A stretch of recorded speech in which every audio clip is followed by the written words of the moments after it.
చిన్నపిల్లలు ఉగ్గు తినమని మొండికేస్తే చందమామ రావే జాబిల్లి రావే కొండెక్కి రావే గోగి పూలు తేవే అని వాడుతుంటారు కదా.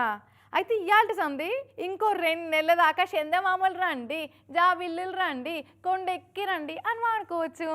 ఎందుకంటే మొగుల మీద ఇంకో చందమామ అవుపడుతుంది వాళ్ళ నిన్నటి సంది. అవునట, నిన్న ఐతారం సంధి రాబోయే నవంబర్ నెల దాకా మొగుల మీద మనకి 2 చందమామలు కానొస్తాయట. కాకుంటే డైరెక్ట్ గా చూస్తే పెద్దగా గుర్తుపట్టరాదు కానీ టెలిస్కోప్ తోటి చూస్తే క్లియర్ గా అవుపడుతుంది అని అంటున్నారు సైంటిస్టులు. మరి ఇంకో చందమామ ఏడికేలు వచ్చింది? భూమికి ఒకటే కదా చందమామ అని అంటే అది చందమామ కాదు కానీ ఆస్ట్రాయిడ్ అట. అంటే ఎక్కడనో వేరే గ్రహంలోకి ఊసిపోయి తొవ్వ తప్పి తిరుక్కుంటా మన భూమి కక్షలకు చేరిందట. భూమికి చంద్రునికి దగ్గరకు వచ్చి చందమామూలుగా మెరుసుకుంటూ అవుపడుతుంది కాబట్టి దీన్ని మినీ మూన్ అని పిలుస్తారట. అంటే మామూలుగా ఈసోటి గ్రహ శకలాలను మినీ మూన్స్ అనే పిలుస్తారట. ఇంకో 2 నెలల దాకా ఇటీటే తిరిగి మళ్ళీ మాయమవుతుంది అంటుర్రు. దీని పేరు PT5 ఆస్ట్రాయిడ్ అని పెట్టిండ్రు. 33 అడుగుల పొడుగు 138 అడుగుల ఎడల్పు ఉంటదట. మరి గ్రహ శకలం అంటున్నారు, మనకు దగ్గరకు వచ్చి అవుపడుతుంది అంటున్నారు, ఆయంత రైనొచ్చి గుద్దుకోదు కదా అని అంటే అసొంటి భయం ఏం అక్కర్లేదట.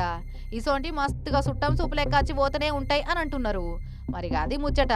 కాబట్టి ఛాన్స్ ఉంటే టెలిస్కోపులు అందుబాటులో ఉన్నోళ్ళు 2వ చంద్రుణ్ణి గదేనోళ్ళ మినీ మూన్ని చూసి సంబరపడరిగా.